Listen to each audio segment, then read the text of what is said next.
But me book లో నేను ఒకటి చూశాను, బలవంతుడు సంధి కోరితే అది ధర్మం అవుతుంది, బలహీనుడు సంధి కోరితే అది విలువ తగ్గుతుంది. ఆమె బలవంతురాలు, ఆమె అందుకే ఆమెతో సంధికి నా అడుగు ముందుకు పడదు.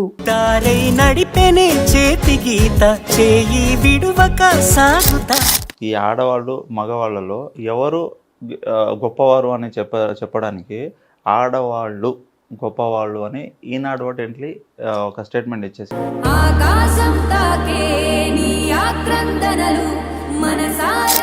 ఇప్పుడు అంటే నిజం సత్యం వేరు అంటారు. ఖచ్చితంగా వేరు. బట్ ఇప్పుడున్న జనరేషన్ కి ఈ కాలానికి మనం ధర్మాన్ని పట్టుకొని నడవాలి అని అంటే కుదురుతుందా అసలు? ఖచ్చితంగా కుదురుతుంది.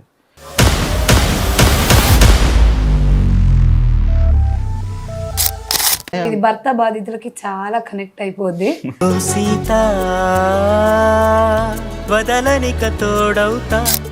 ఇప్పుడు భర్తకి ధర్మాలు అనేక ఉంటాయండి, కానీ భార్యకి ఒకే ఒక ధర్మము.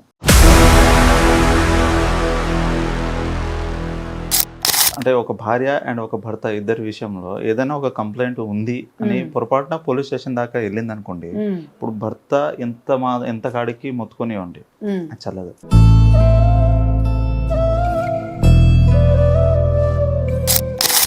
ఒక వైరాగ్యము ప్లస్ జ్ఞానము ఈ రెండు రావాలి అన్నా కూడా ఆడవారే ప్రధాన కారణము.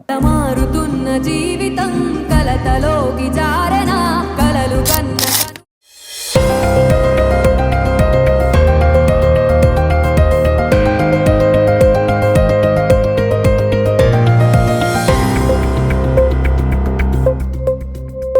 వచ్చావా రాముడిలా ధనస్సునెత్తి ఎక్కు పెట్టడానికి, విరిచావా విల్లు అయోనిజ సీత మనస్సు గెలవడానికి, పంచావా పుణ్యఫలం కళ్యాణంతో లోకోద్ధరణకి, లోకాన్ని గెలవాలని సంకల్పించావా, రాణినై సహకరించనా నీ ధైర్యాన్ని సఫలం చేయనా, గెలిచి సింహాసనం అధిరోహించావా, గర్వించనా నీ స్వరాజ్యపు పట్టపు రాణినై. ఏంటి కవిత్వాలు చదువుతున్నానని చూస్తున్నారా? ఏం లేదండి, బుక్ చూశారు కదా, ఇలాంటి కవిత్వాలు ఎన్ని ఉన్నాయో ఇందులో. బాగుంది కదా కవిత్వం. సో ఇందులో బుక్ నిండా అలాంటి కవిత్వాలతో పాటు మన జీవన శైలిని, అంటే ఈ రోజుల్లో మనందరికీ కావాల్సిన మెయిన్గా ఎవరైతే యూత్ ఉన్నారో, ఎవరైతే కొత్తగా పెళ్లి చేసుకోవాలి అనుకునే వాళ్ళు, అలాగే చేసుకున్న వాళ్ళు కూడా, ఎందుకంటే మన అమ్మ నాన్నలకి ఈ బుక్తో అవసరం లేదు కావచ్చు మేబీ. ఆ కాలంలో వాళ్ళు ఎంత బాగా హ్యాపీగా ఉన్నారు, ఈ కాలంలో జరుగుతున్న ఇక్కడ ఉంది చూడండి, విడాకుల నుండి ఆదర్శ దాంపత్యానికి. సో అర్థమైపోయింది కదండి, విడాకులకి లేదంటే దాంపత్య జీవితానికి కావాల్సిన ఒక మంచి బుక్ మన దగ్గర ఉంది. ఈ బుక్ రాసిన మనిషి కూడా మనతో ఉన్నారు. సో అసలు ఈ బుక్ ఏంటి, ఏమేమి ఉన్నాయి, నేను మర్చిపోకటి చదివాను. సో సార్ మాటల్లో అన్ని వివరంగా తెలుసుకుందాము రండి.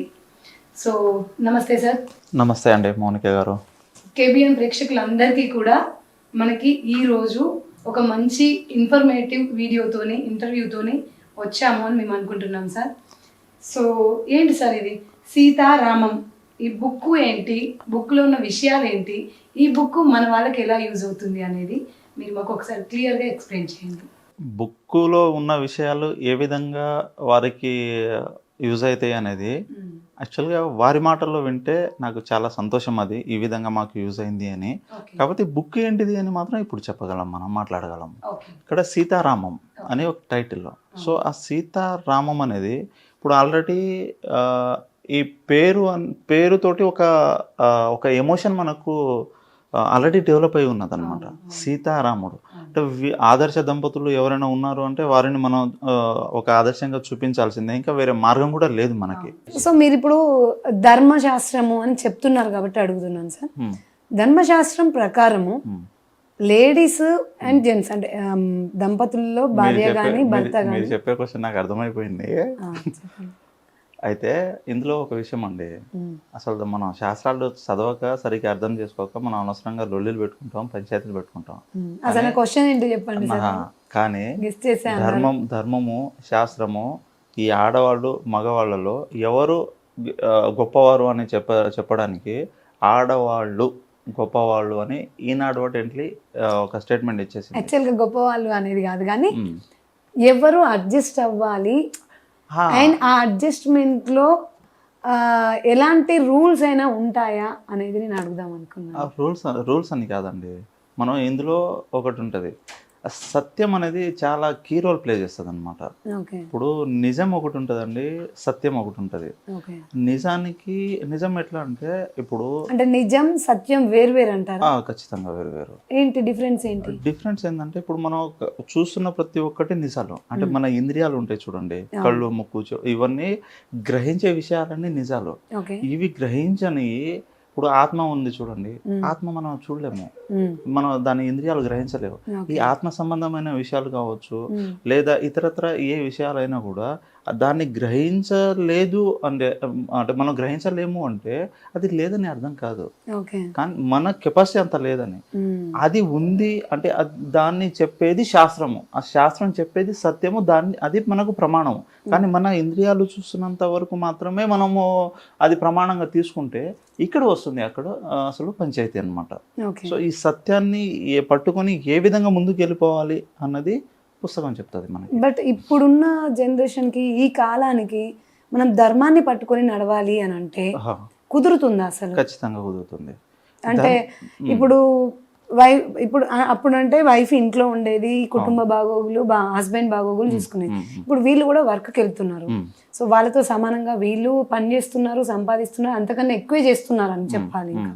సో ఎలా ధర్మానికి వీళ్ళు ఎలా ఈక్వల్ అవ్వగలరు? ఖచ్చితంగా అండి, మంచి క్వశ్చన్ వేశారు మీరు.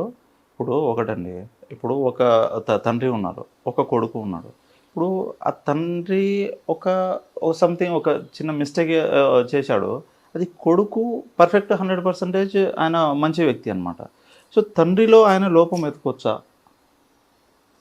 తండ్రిలో ఆయన లోపం ఎత్తుకోవచ్చా? ఎందుకు? అది ధర్మం. ఏ ధర్మం అండి అది? అది పుత్ర ధర్మం సంథింగ్ రెండిట్లో ఏదో ఒకటి ఉంటుంది.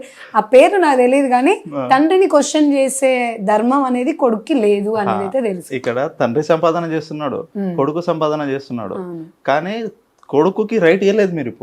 ఇప్పుడు ఇక్కడ భార్య సంపాదన చేస్తుంది, భర్త సంపాదన చేస్తాడు, కానీ ఇప్పుడు భార్య ఎందుకు మాట వినాలి, భర్త ఎందుకు వినకూడదు?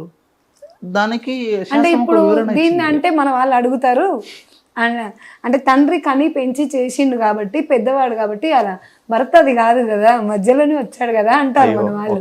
దానికి ఏం సమాధానం మనకి ధర్మశాస్త్రం ప్రకారం? ఒక భార్యకి అంటే కన్నా తల్లిదండ్రుల కన్నా లేదా గురువుల కన్నా ఎవరికైనా కూడా ఇప్పుడు భర్తకి ధర్మాలు అనేక ఉంటాయండి, కానీ భార్యకి ఒకే ఒక ధర్మము, పతివ్రత ధర్మము.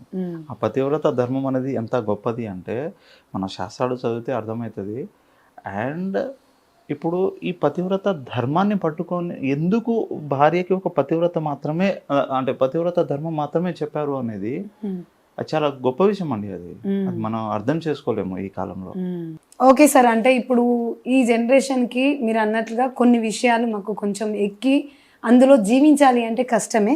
బట్ మీ బుక్లో నేను ఒకటి చూశాను, బలవంతుడు సంధి కోరితే అది ధర్మం అవుతుంది, బలహీనుడు సంధి కోరితే అది విలువ తగ్గుతుంది, ఆమె బలవంతురాలు, అందుకే ఆమెతో సంధికి నా అడుగు ముందుకు పడదు.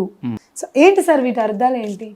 ఇప్పుడు స్ట్రైట్ అవే అండి, ఇప్పుడు ఈ ఒక కట్నం అనే ఒక ఎలిమెంట్ ఉంటుంది. సో ఈ కట్నం విషయంలో కట్నం పైన ఆసక్తి లేదా కట్నం పైన అవసరం ఉన్నది అనుకోండి, భర్త చూపించే ప్రేమ భార్యకి ఎంతకాడికి వీడు కట్నం తీసుకోవడానికే నా పైన ప్రేమ చూపిస్తున్నాడేమో అన్న ఒక క్వశ్చన్ మార్క్ ఉంటుంది. నిజంగానే గ్రహించే భార్యలు అంటే చాలా గొప్పది, కానీ ఆ ఒక క్వశ్చన్ మార్క్ ఉంటుంది చూడండి, ఆ క్వశ్చన్ మార్క్ అనేది వాడి యొక్క ప్రేమని తగ్గించేస్తుంది. సో అందుకని ఇప్పుడు ఇక్కడ ఎవరు బలమైన వాళ్ళు అని మనం అనుకోవచ్చు అంటే భార్య, ఎందుకంటే భర్తకి ఒక ఆల్రెడీ అవసరం ఉంది. సో ఇది అన్నమాట. ఇప్పుడు ఇప్పుడు భార్య అన్నది అనుకోండి, అది వ్యాలిడ్ అవుతుంది, భార్య ఇస్తే అది వ్యాలిడ్ అవుతుంది, కానీ ఈయన అడిగితే ఆ వాల్యూ తగ్గిపోతుంది. ఈయన చేసిందంతా ఆ యొక్క అవసరం ముందు తగ్గిపోతుంది. ఇది ప్రాక్టికల్గా నా అనుభవంలో కూడా ఉంది, నార్మల్గా ప్రేక్షకులకి తెలుస్తుంది, వారి అనుభవంలో కూడా ఉంటుంది అది. సో బలవంతురాలు భార్య, ఖచ్చితంగా బలవంతుడు సంధి కోరితే అది ధర్మం అవుతుంది. అంటే భార్య ఒకవేళ కొంచెం తగ్గినా కూడా అది ధర్మ ప్రకారం ఉంటుంది, కానీ భర్త తగ్గితే మాత్రం అది ఏమంటారు విలువ తగ్గిపోతుంది అంతేనా సార్? ఆమె బలవంతురాలు కాబట్టి కొంచెం అది ధర్మ ప్రకారం ఉంటుంది. భర్త భార్యకి తాళి కడతాడని అనుకుంటారు అందరూ అనుకుంటారు, కానీ చట్టం భార్య చేత భర్త మెడకి కనిపించని తాడు కట్టిస్తుంది. దానికోసం ఆమె చేతిలో ఉంచుతుంది. లాగాలన్నా వదలాలన్నా ఆమెదే పెత్తానం. భర్త కట్టిన తాళిలో స్వేచ్ఛ ఉంటుంది, కానీ భార్య మెడలో అది పవిత్రంగా ఉంటుంది. చట్టం చేత కట్టించబడిన తాడు అంటే ధర్మ ప్రకారం కడితే అది పవిత్రం. ఏంటి అసలు ఇది మీనింగ్ ఏంటి? చాలా డిఫరెంట్ గా ఉంది. ఒకసారి చదవండి మీరు ఈ బుక్, మీకు తెలుస్తుంది. చెప్పండి సార్. డిఫరెంట్ కాదండి, ఇది యాక్చువల్గా కాంట్రవర్షియల్. ఇది ఇప్పుడు ఒకటండి, ఇప్పుడు సమాజంలో మీరు చూసుకుంటే ఇప్పుడు అంటే ఒక భార్య అండ్ ఒక భర్త ఇద్దరి విషయంలో ఏదైనా ఒక కంప్లైంట్ ఉంది అని పొరపాటున పోలీస్ స్టేషన్ దాకా వెళ్ళింది అనుకోండి, ఇప్పుడు భర్త ఎంత కాడికి మొత్తుకునివ్వండి అది చల్లదు. అంటే ప్రాక్టికల్ గా మాట్లాడుకుంటే అది చల్లదు. అది అసలు ఆయన వాదనని ఎవరు అంటే యాక్సెప్ట్ కూడా చేయరు. భార్య ఏది చెప్తే అదే ఇంకా అక్కడ వేదము అనుకోవచ్చు ఒక విధంగా. ఇది ఎందుకు అంటే ఇప్పుడు చట్టాలు భర్తల పట్ల చూపిస్తున్న వివక్ష ఇది ఎందుకు అవ్వకూడదు? ఇప్పుడు ఏమైనా ఉంటే నిజాలు ఆరాతి, కానీ ఇన్అడ్వర్టెంట్గా ఇప్పుడు భార్య చెప్పిందే దాన్ని ప్రమాణంగా తీసుకోవడం ఎంత అంటే ఇప్పుడు ఇండైరెక్ట్ గా మనకు చెప్తున్నాడు సార్, భార్యలకి చట్టం సపోర్ట్ గా ఎక్కువగా ఉంది. ఖచ్చితంగా బట్ అది తప్పు అయితే భార్యను కూడా అంటారు కదా సార్. అనేవాళ్ళు ఎవరు లేరండి, అనేవాళ్ళు ఎవరు లేరు. పేరెంట్స్ ఫ్యామిలీస్ లేదు, అది అందరూ వాళ్ళు నిజంగానే అట్లా ఉంటే అక్కడి దాకా వెళ్ళదు, పంచాయతీ దాకా వెళ్ళదు, బయట పోలీస్ స్టేషన్ దాకా వెళ్ళదు. కానీ ఇది భర్త బాధితులకి చాలా కనెక్ట్ అయిపోద్ది. ఓకే, ఎనీవే నేను ఒక అమ్మాయిని సగం సగం యాక్సెప్ట్ చేస్తున్నా. ఒప్పుకోరంటారా? నిజానికి కొంచెం అంటే మీరు అన్నది కరెక్టే, బట్ మీరు అన్న పర్సంటేజ్ తక్కువ. భర్త చేసిన వాటిని భరిస్తూ కూడా ఎన్నో రకాల ఇబ్బందులు పడుతూ ఎన్నో రకాల ప్రాబ్లమ్స్ని నెత్తి మీద పెట్టుకోను లేదంటే వెనకాల ఈడ్చుకుంటూ భర్తతో జర్నీ చేసే భార్యలు కూడా ఎంతో మంది ఉన్నారు. సో ఆ పర్సంటేజ్ ఎక్కువ ఉంది కాబట్టి మనం కొంచెం తగ్గించాలంటారా? లేదు, మనం ఇండియన్స్ గా గర్వపడాలి అంటున్నాను. అయ్యో, ఇండియన్ గా గర్వపడడానికి మనం ఆడవారి యొక్క గొప్పతనం ఒకటి చెప్పడానికి సరిపోదండి. అది చాలా చాలా అసలు ఇప్పుడు ఒక భర్తకి అంటే ఒక వైరాగ్యము ప్లస్ జ్ఞానము ఈ రెండు రావాలి అన్నా కూడా ఆడవారే ప్రధాన కారణము. ఆడవారు సపోర్ట్ లేకుండా భర్త ఏం చేయడానికి వీల్లేదు. ఇప్పుడు మహాభారతం మీరు చదివితే అందులో ఒక స్టేట్మెంట్ వస్తుంది. అంటే శకుంతలాదేవి దుష్యంతుడితోటి మాట్లాడుతున్న కాన్వర్జేషన్ లో వారు ఒక మాట అంటారు, అంటే ప్రేమ, ధర్మం, పడక ఈ మూడు విషయాలు భార్య చేతిలోనే ఉంటాయి. ఇప్పుడు భర్త చేతిలో ఇవి ఉండవు. సో ఇప్పుడు ఇవే కదా ఒక మనిషికి నడిపించేది. ఇప్పుడు ధర్మము ఎప్పుడు ఏ టైంలో ఏ విధంగా నడుచుకోవాలి అది భర్త చేతిలో లేదని శాస్త్రమే చెప్పేసింది, భార్య చేతిలో ఉన్నది అని. ఇప్పుడు ప్రేమ విషయం కూడా ఇంకా దానికి మూలమే ఇంకా భార్య దగ్గర నుంచే కదండి. ఇప్పుడు మిగిలిన విషయాలు కూడా ఇంకా అట్లనే. సో మనం అంటే ఆడవారి యొక్క గొప్పతనాన్ని చెప్పుకోవడానికి మనం ఇద్దరం యాక్చువల్గా ఇప్పుడు సరిపోము. అది ఆల్రెడీ శాస్త్రం ఎప్పుడో డిసైడ్ చేసేసింది, ఒక సర్టిఫికేట్ ఇచ్చేసింది. కానీ దౌర్భాగ్యం ఏంటంటే ఇప్పుడు మా హక్కులు అని మాకేదో అణిచిపెట్టారు అన్నట్టు ఇప్పుడు మాట్లాడతారు చూడండి, అది కొంచెం నాకు బాధాకరం. అరే ఆల్రెడీ భగవంతుడు శాస్త్రాలు మీకు హెన్స్ ప్రూవ్డ్, అంటే మీరు గొప్పవారని చెప్పేశారు, ఇంకా మేము గొప్పవాళ్ళము అని మీకు నిరూపించుకోవడం ఏంది అసలు? ఎందుకు అంటే ఎక్కడో కొంచెం అంటే భర్తలు భార్యల్ని తగ్గించి చూడడము, లేదంటే వాళ్ళ పేరెంట్స్ తరపు నుంచి ఏదైనా రావడము, ఇలాంటివి ఫ్యామిలీ ప్రాబ్లమ్స్లో చాలా వస్తూ ఉంటాయి. సో భార్యాభర్తలకి మెయిన్గా గొడవ వచ్చేది కూడా ఇలాంటి వాటి దగ్గర నుంచే కదా. సో అక్కడ ఏమైనా ప్రాబ్లం వస్తుందేమో అని. లేదండి, అక్కడ అయితే అది అలాంటి వాటిలలో నుంచి ఎక్కువగా వస్తుంది అని నాకు అనిపిస్తుంది. సో అంటే ఇప్పుడు మీరు చెప్తున్నారు పతి ధర్మము, పతివ్రత ధర్మము అని చెప్పి మాకు, అంటే మేము చిన్న వాళ్ళం సార్, ఈ కాలం వాళ్ళము, ఇలాంటి వర్డ్స్ అంటే మాకు చాలా పెద్ద బండరాయి అనమాట. సో అసలు ధర్మం అంటే ఏంటి, పతి ధర్మం ఏంటి, అసలు ధర్మం అనే వర్డ్కి మీనింగ్ చెప్పండి సార్. ధర్మం అంటే అండి, ఇప్పుడు దీనికి గురువులు అనేక విధాలుగా డెఫినేషన్ ఇచ్చారు. అది ఒక్కొక్కరికి వాళ్ళు ఉన్న పరిస్థితి తగ్గట్టు ఒక విధంగా అర్థమవుతుంది అనమాట. సో ఇప్పుడు నాకున్న పరిస్థితికి నాకు అర్థమైంది ఏంటంటే, ధర్మము అంటే ఇప్పుడు ఎప్పుడు ఏది చేయాలి అని చెప్పేవి శాస్త్రాలు అనమాట. దానికి ప్రమాణము. సో ఆ ప్రతి పరిస్థితికి అది ఇది చేయాలి ఇది చేయకూడదు అన్నట్టు శాస్త్రాలు చెప్తాయి. మనం ఓకే ఆ శాస్త్రాల యొక్క నిర్ణయాన్ని మనం పాటించి ముందుకు నడవడము ధర్మము. ఓకే ఓకే, ఇది అంటే ఆ ధర్మం ఏం చేస్తుంది మనకి అంటే, ఇప్పుడు మనం తీసుకున్న నిర్ణయం వల్ల ఇంకొకరు బాధపడకుండా చూసుకుంటుంది. మనకు ఒక అంటే ఒక ఒక ఉన్నత స్థాయికి తీసుకెళ్తుంది అన్నమాట. ఇది ఆ, ధర్మానికి నాకు అర్థమైన డెఫినేషన్. ఓకే అండ్ రెండోది చూసుకుంటే, ఇప్పుడు ప్రకృతి ఉందండి, ఇప్పుడు ప్రపంచం ఉంది. సో ఇదంతా ఎట్లా, ఇప్పుడు పంచమహాభూతాలతో తయారై ఉన్నది. ఇప్పుడు గాలి, నీరు, వెలుతురు, ఈ వీటితోటి తయారై ఉన్నదన్నమాట. సో ఈ వీటి యొక్క ఒక న్యాచురల్ స్టేట్ అనేది ఉంది చూడండి. ఇప్పుడు ఈ న్యాచురల్ స్టేట్కి తగ్గట్టే ఇప్పుడు మన బాడీ కూడా తయారై ఉన్నది. ఓకే ఓకే, ఇప్పుడు మన బాడీలో కూడా ఈ పంచభూతాలతోటి తయారై ఉన్నది కదా, గాలి, నీరు, ఇవన్నీ ఇందులో ఉన్నాయి. సో మనం ఏది చేయండి, ఏది చేసినా కూడా ఈ పంచమహాభూతాలకి మనం హాని అనేది కలిగించకూడదు, వీటిని పొల్యూట్ చేయకూడదు. సో ఇప్పుడు ఇది ఉంది చూడండి, ఇప్పుడు దేశంలో అరే ధర్మం పైన కుట్ర జరుగుతుంది, లేకపోతే ఒక ఫాల్స్ ప్రొపగండా నడుస్తుంది అన్నట్టు అందరూ మాట్లాడుతుంటారు కదా. ఎందుకు నడుస్తుంది అంటే, ఇప్పుడు ఏది చూసుకోండి, ఇప్పుడు ఒక మొబైల్ ఫోన్ ఇన్వెన్షన్ ఉంది, లేదు ఒక టీవీ ఇన్వెన్షన్ ఉంది, ఒక ఫ్రిడ్జ్ ఇన్వెన్షన్ ఉంది. ఇప్పుడు అట్లా ఒక సైంటిఫికల్ ఇన్వెన్షన్ ఏదైనా ఉంది చూసుకోండి, దాన్ని డీగ్రేడ్ చేసిన తర్వాత అవి నిజంగానే ఈ పంచభూతాల్లో కలిసిపోతాయా పూర్తిగా? ఒక క్వశ్చన్ వేసుకోండి. కలవవు. కొన్ని కలవడానికి ఎన్ని రోజులు పడుతుంది? అది కూడా కోట్ల కొద్ది సంవత్సరాలు అంటారు. మరి అప్పట్లోపు మన పరిస్థితి ఏందండి? ఇప్పుడు ఇక్కడ అంటే ఇప్పుడు ప్రస్తుతానికి వ్యవసాయంలో వేసే యూరియా, డిఏపిలు కరగకనే ఒక మదర్ యొక్క మిల్క్లో యూరియా వస్తుంది అన్నట్టు చెప్తుంటారు కొంత, అంటే ఒక న్యూస్లో చూశాను నేను. ఈ దౌర్భాగ్య పరిస్థితి రావడానికి కారణం ఏందండి? ఇప్పుడు ఈ ధర్మం అనేది దేశంలో ఒకవేళ అమలు పరచబడితే ఇవన్నీ ఎగిరిపోతాయండి. అందుకని ఆధునికత అని చెప్పకండి. కాబట్టి వీటికి ఒక నెరేటివ్ క్రియేట్ చేసి ఈ మన ధర్మాన్ని బయటికి తీసుకురానియరు. వాళ్ళు ఒకళ్ళు అంటారు అంటే ఆధునికత, మీరు అన్నారు ఆధునికత అంటారు, లేదంటే వెస్టర్నైజ్, రకరకాలుగా ఏది ఏమన్నా కూడా వీళ్ళందరికీ ఇప్పుడు మంచిదండి. కంఫర్టబుల్ అన్నారు కదా. ఇప్పుడు మీరు అన్నారు మీరు బయట వెళ్ళి పొలంలో పని చేయలేరు. ఇప్పుడు మీ అమ్మగారు, నాన్నగారు ఉన్నారనుకోండి పొలం పని చేసేవాళ్ళు, వాళ్ళకి తీసుకొచ్చి ఇక్కడ ఈ ఏసీ రూమ్ లో కూర్చోబెట్టండి, 4 రోజుల కంటే ఎక్కువ ఉండలేరు. ఇప్పుడు మీకు ఇది కంఫర్ట్, ఇప్పుడు వారికి అదెందుకు కంఫర్ట్? వారు ఇక్కడ ఉండలేరు, మీరు అక్కడ ఉండలేరు, అంతే కదా. ఇప్పుడు అంటే ఇది ఒక వెల్ క్రాఫ్టెడ్ డిజైన్డ్ సొసైటీ అండి ఇది. ఇప్పుడు మనకి ఈ విధంగా డిజైన్ చేయబడి ఉన్నది కాబట్టి మీరు ఆ కంఫర్ట్ జోన్లోకి వెళ్ళడానికి ఒక భయం, ఒక ఇన్సెక్యూర్గా ఫీల్ అవుతున్నారు. కానీ ఈ డిజైనే ఇట్లా క్రియేట్ చేయకుండా ఉంటే, ఈ ఇన్వెన్షనే ఇది లేకుండా ఉండుంటే మీరు వారిలాగా చాలా ప్రశాంతంగా ఉండేవారు. అండ్ ఎలాంటి రోగాలతోటి, ఈ రోగానికి ధర్మానికి కూడా మళ్ళీ ముడిపడి ఉంటుందండి. ఎట్లా అంటే ఇప్పుడు ఈ ఆయుర్వేద ప్రకారం చూసుకున్నా కూడా ఈ 3 దోషాలు ఉంటాయి, వాత, పిత్త, కఫ అన్నట్టు.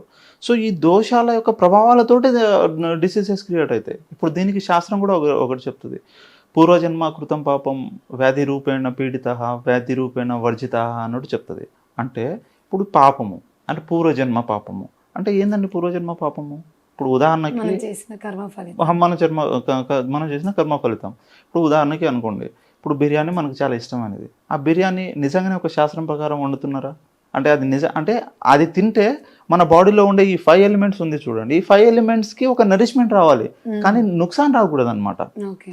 సో కాబట్టి ఇది అనేది పాపం అవుతుంది. ఎందుకు? శాస్త్రానికి వ్యతిరేకంగా ఉంది కాబట్టి.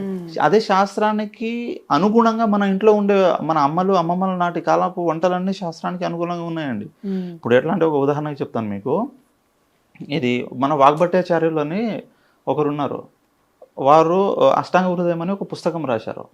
వారు చెందినవారు ఉత్తర భారతదేశానికి, కానీ వారు అందులో మెన్షన్ చేసిన విషయాలన్నీ మన దక్షిణ భారతదేశపు యొక్క ఆహారపు అలవాట్లు, అంటే వంట వండుతున్నప్పుడు కూడా ఏ ఇంగ్రీడియంట్స్ ఏ టైంలో ఎంత పాలలో కలపాలి అన్న దాన్ని కూడా అక్కడెక్కడో ఉండి వారు వివరించారు మన గొప్పతనాన్ని. అంటే మనం ఏం చేస్తున్నాం అండి? బయట నుంచి తీసుకొస్తున్నాం. ఇది ఎంత దౌర్భాగ్యము. పోనీ తీసుకొస్తున్నాం, అదేమైనా మన నరిష్మెంట్కి ఉపయోగపడుతుందా? లేదు, మళ్ళీ రోగాలు. ఇందాక మీకు అన్నాను చూడండి, అంటే బిర్యానీ, ఈ బిర్యానీలో ఎంత పొల్యూటెడ్ ఫుడ్ తెలుసా అండి మీకు? ఒకటి కర్డ్ని హీట్ చేయకూడదు. కర్డ్ని హీట్ చేస్తే ఒక పాయిజన్ లాగా తయారవుతుంది. అది మేబీ తీసుకున్న వెంటనే చచ్చిపోకపోవచ్చు, కాకపోతే స్లో పాయిజన్ అయితే ఖచ్చితంగా అది. అంటే విరుద్ధ ఆహారాలు అన్నట్టు ఆయుర్వేద ఆల్రెడీ చెప్పేసింది. సో ఆ కాంబినేషన్ తోటి వండకూడదు. అది వండి మనం తింటే మన బాడీలో ఉండే ఈ పంచభూతాల యొక్క దోషాలు కూడా ఏర్పడిపోతాయి. అదే రోగము. ఇప్పుడు శాస్త్రం చెప్పింది తినకూడదు రబాయ్ అని, మనం తిన్నాము. అది తింటే అది ఏమవుతుంది? పాపం అవుతుంది. ఆ పాపమే మన దాంట్లో వచ్చి ఇప్పుడు రోగం కింద తయారవుతుంది. సింపుల్. ఇప్పుడు అట్లా ఒకవేళ చూశారనుకోండి, ధర్మాన్ని ఒకవేళ నిజంగానే ప్రాపగేట్ చేస్తే ఇప్పుడుంటే ఈ మెడికల్ ఇండస్ట్రీ ఏమైపోవాలి? ధర్మాన్ని బయటికి రానియరు. రీజన్ అది. ఓకే. సో దీని వెనకాల ఇంకా ఇన్ని ఉన్నాయి. అయ్యో, ఇంతకంటే ఘోరంగా మాట్లాడుకోవచ్చు, చాలా మాట్లాడుకోవచ్చు. సో నాకు ఇంకొకటి ఇందులో కనిపించింది సార్ బుక్ లో, మన ఫ్యామిలీ నుంచి, ధర్మం నుంచి భక్తి అనే దగ్గరకు వచ్చింది. అయితే నేనే మెన్షన్ చేశానంటే అండి, భక్తి అంటే ఒక అంతులేని సంపదకి, మేధస్సుకి అందని జ్ఞాన సంపదకు అన్రిజిస్టర్డ్ ఓనర్షిప్. ఏంటిది మీనింగ్? అన్రిజిస్టర్డ్ ఓనర్షిప్ అంటే అండి, ఇప్పుడు ఉదాహరణకి ఇందాక చెప్పిన ఎగ్జాంపుల్, ఒక తండ్రి ఉన్నారు, ఒక కొడుకు ఉన్నారు. తండ్రి అనుభవం వేరు. ఇప్పుడు అందులో ఇది కూడా మెన్షన్ చేశాను, కాకపోతే పాఠకులకి చెప్తాము.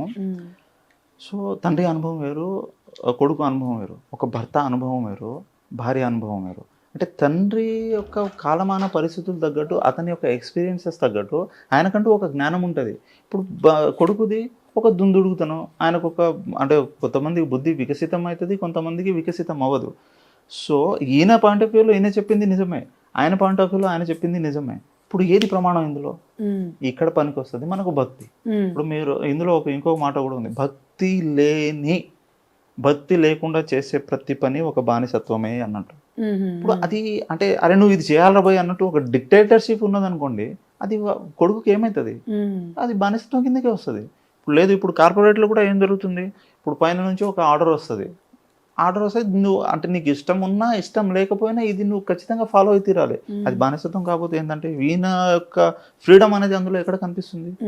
సో ఈ భక్తి అనేది దేవుడి పైన ఏర్పడిన ఈ భక్తి ఒక ఎంప్లాయీకి ఒక మేనేజ్మెంట్ ఉంది చూడండి, ఆ మేనేజ్మెంట్ యొక్క మాట వినేలా చేస్తుంది, ఒక భార్యకి ఒక భర్త మాట వినేలా చేస్తుంది, అండ్ ఒక పిల్లలకి ఒక తల్లి పైన ఉండే గౌరవాన్ని పెంచుతుంది. ఇది యాక్చువల్గా భక్తి యొక్క ప్రాముఖ్యత ఒక ఫ్యామిలీలో. ఓకే. సో ఎలా క్రియేట్ అవుతుంది భక్తి? అది అయిపోతుందండి. ఎందుకంటే మనం అనుకుంటాం ఒక దేవుడికి ఎందుకు మనం మొక్కుతాం చెప్పండి? ఎందుకు అంటే మన కోరికలు తీర్చడానికి. ఇప్పుడు ప్రాక్టికల్గా మాట్లాడుకుంటే అది, కానీ అది మొక్కడము అక్కడితోటి ఆగిపోతే మనకు కోరికలు తీరుతాయా తీరలేదా అది పక్కన పడేయండి. కానీ ఒకవేళ నిజంగా దేవుని యొక్క తత్వాన్ని మనం అర్థం చేసుకుంటే ఎట్లా? ఇప్పుడు రామాయణం ఉన్నది, మీరు చదవండి, రాముడి యొక్క తత్వం అర్థమైపోతుంది. ఇప్పుడు సీత యొక్క తత్వం అయిపోతుంది. లేదు భగవంతుని తత్వం అర్థమైపోతుంది. తత్వం అంటే ఏందండి అంటే ఆ యొక్క గుణము అనేది మనలోకి వచ్చేస్తుంది. ఇప్పుడు నేను ఒక నార్మల్గా పెళ్లి చేసుకోలేదు అనుకోండి ఇప్పటిదాకా, ఇప్పుడు నేను ఒక అమ్మాయిని పెళ్లి చేసుకోవాలి. సో నాకుండే ఈ తత్వము ఏదైతే ఉందో, ఇప్పుడు అమ్మవారి దగ్గర నుంచి తీసుకున్నాను అంటే వారి యొక్క తత్వాన్ని నేను నా భార్యలో చూస్తున్నాను, అది ఆటోమేటిక్గా ఏర్పడిపోతుంది. ఇప్పుడు నేను రాముడి గుణాన్ని తెలుసుకున్నాను, రాముడిలాగా ఉండడానికి ట్రై చేస్తాను. ఇప్పుడు ఇది ఎలా అంటే మనం సినిమాలు చూస్తాము, సినిమాల్లో ఇప్పుడు హీరో క్యారెక్టర్ ఆయనకు బాధ రాగానే మనం కూడా బాధపడతాం కదా, మనం ఏడుస్తాం కూడా. ఆయనకు అది ఒక మాయా అని మనకు తెలుసు, మనం ఎందుకు ఏడుస్తాము? సో ఆ తత్వం అనేది మనం తీసుకుంటాము. భగవంతుడిది కూడా అదే అండి, ఆ తత్వాన్ని తీసుకుంటాం మనం, కాబట్టి భక్తి అనేది ఆటోమేటిక్గా ఏర్పడిపోతుంది. సో ఇప్పుడు ఇందులో మనకి భార్యాభర్తలు, కుటుంబం, ధర్మం, భక్తి ఇలాంటివన్నీ కలగలిపిన ఇది ఒక సంసార జీవితం అంటారు. ఖచ్చితంగా. ఈ జీవితాన్ని మనం ఎవరి జీవితాన్ని వాళ్ళు ఈ బుక్ లో చూడొచ్చు అని చెప్తున్నారు. సో ఇదన్నమాట మన ఈరోజు ఈ సీతారామం బుక్, మన ఈ బుక్ రాసిన సార్తో జరిగిన సంభాషణలు. సో ప్రతి ఒక్కరూ ఈ బుక్ను కూడా చదవండి, తీసుకోండి, చదవండి. నిజంగా నేను కూడా చాలా వరకు చదివాను, ఇందులో చాలా వాల్యూడ్ ఉన్నాయి. ప్రతి ఒక్కరూ కనెక్ట్ అవుతారు, ప్రతి ఒక్క ఫ్యామిలీ అంటే భార్యాభర్తలు ఈ విషయాలకు కనెక్ట్ అవుతారు, ఈ బుక్ కనెక్ట్ అవుతారు. సో సొల్యూషన్స్ కూడా దొరుకుతాయి అంటున్నారు, అది కూడా ధర్మబద్ధంగా భక్తిపూర్వకంగా. కాబట్టి thank you so much sir. ఈరోజు ఇంత టైము మా కోసం, మా ప్రేక్షకుల కోసం, అలాగే ఈ బుక్ను అందించినందుకు కూడా మా ఏమంటారు దంపతులు అందరూ, నూతన దంపతులు, కాబోయే దంపతులు అందరూ కూడా ఈ బుక్కి నిజంగా వాల్యూ ఇస్తారు అని అనుకుంటున్నాను. మీరు ఈ బుక్ తీసుకొని చదివినాక కూడా ఏమనిపించింది, ఈసారి చెప్పిన మాటలు నిజమేనా అనేది కామెంట్ చేయండి. And sir thank you so much. ఇప్పుడు ఇక్కడ ఒక్క విషయం అండి, ఇందులో ఇంకొక విషయం చెప్పాలనుకుంటున్నాను. చెప్పండి. ఇప్పుడు మీరు అన్నారు నూతన దంపతులు అని. నూతన దంపతులకు వారికి మాత్రమే కాదండి, కొత్తగా పెళ్లి చేసుకోవాళ్ళు, ఆల్రెడీ పెళ్లి చేసుకున్న వాళ్ళు, వీళ్ళే కాకుండా పెద్దవాళ్ళు ఉంటారు చూడండి, వాళ్ళు కూడా వాళ్ళ పిల్లలకి సరైన సమాధానాలు ఇవ్వలేకపోతున్నారు. వాళ్ళు ఇప్పుడు ఒక 70 సంవత్సరాల వాళ్ళు చదివినా కూడా పిల్లలకి పాఠాలు చెప్పడానికి కూడా ఒక రిఫరెన్స్ గా పనికొస్తుంది ఇది. రెండోది అంటే పేరెంట్స్ పిల్లలకి ఎలా గైడ్ చేయాలి అనేది కూడా ఉందా? ఖచ్చితంగా. అంటే ఆ జ్ఞానం అనేది వాళ్ళకి వచ్చేస్తుంది, ఆ అనుభవం అనేది వాళ్ళకి వచ్చేస్తుంది. రెండోది, ఇప్పుడు ఈ పుస్తకం ఉంది చూడండి, ఇది ఒక అర్జునుడికి ఒక శ్రీకృష్ణ పరమాత్మ ఏ విధంగా అయితే ఒక ఆత్మ జ్ఞానాన్ని బోధించాడో, అది మీరు భగవద్గీత మొత్తం చూసినా కూడా అది ఎండ్ పాయింట్ మనకు తీసుకెళ్తుంది, ఒక ఆత్మ జ్ఞానం దగ్గరికి తీసుకెళ్తుంది. ఈ పుస్తకంలో 3వ అధ్యాయం మొత్తం కూడా సేమ్ టు సేమ్, అంటే దాన్ని ఇక్కడ కాపీ చేశాను అని కాదు, ఉద్దేశం కాదు అది. కాకపోతే ఇప్పుడు ఉన్న జనరేషన్కి ఒక భార్య ఒక భర్తకి ఒక భగవద్గీత అంత ప్రమాణంగా అయితే ఇది రూపుదిద్దుకున్నది భగవంతుని ఆశీస్సులతోటి అని. అయితే ఇప్పుడు చివరగా ఒక మాట చెప్పాలనుకుంటున్నాను ఇక్కడ. ఏంటంటే ఇప్పుడు లోకంలో ఒక సామెత ఉంటుంది, అంటే if you want to shine like a sun you will have to burn like the sun అన్నట్టు. అంటే మనం అంటే ఎంత ప్రాబ్లమ్స్ని ఫేస్ చేసి ఎంత దాంట్లో ఆవిరైతే అంత గొప్పగా వెలుగుతాము అన్నట్టు అనుకుంటారు, కానీ ఇది చాలా తప్పు. ఇది ఎలా వెలుగుతామంటే మన చేతిలో శాస్త్రం ఉన్నప్పుడు మాత్రమే మనము అలా వెలగగలము. లేదు అంటే ఎంత మాడితే అంత బొగ్గైపోయి ఆ బొగ్గు నుంచి బూడిదైపోవడం తప్ప ఇంకా వేరే మార్గం ఉండదు. శాస్త్రాలు పట్టుకుంటే మాత్రమే ఆ బూడిద నుంచి బొగ్గుగా మారగలము, ఆ బొగ్గు నుంచి బంగారంలాగా మారి మనము వెలగగలము, ప్రపంచానికి ఒక వెలుగును ఇవ్వగలము. సో శాస్త్రాలకి ఉన్న గొప్పతనాన్ని కూడా చాలా బాగా వర్ణించారు. Thank you so much sir. మళ్ళీ వీలైతే మన ఫ్యామిలీ కాన్సెప్ట్తోనే ఇంకో 2-3 ఇంటర్వ్యూలు చేద్దాం సార్ని. ఎందుకంటే బాగా ఇంత బుక్ రాశాడు, భార్యాభర్తల గురించి, ఫ్యామిలీస్ గురించి, శాస్త్రం గురించి, ధర్మం గురించి ఇంత బాగా చెప్పారు. కాబట్టి ఇంకో 2-3 ఎపిసోడ్స్ తీసుకుందాము. మీరు రెడీగా ఉండండి. ఈ బుక్ని అయితే చదివి అప్పటి వరకు కామెంట్ చేసి పెట్టండి. మళ్ళీ మరొక మంచి ఇంటర్వ్యూతో అండ్ సార్తో కూడా ఇంకో ఇంటర్వ్యూ తీసుకునే ప్రయత్నం చేద్దాం. మళ్ళీ కలుద్దాం. Thank you so much.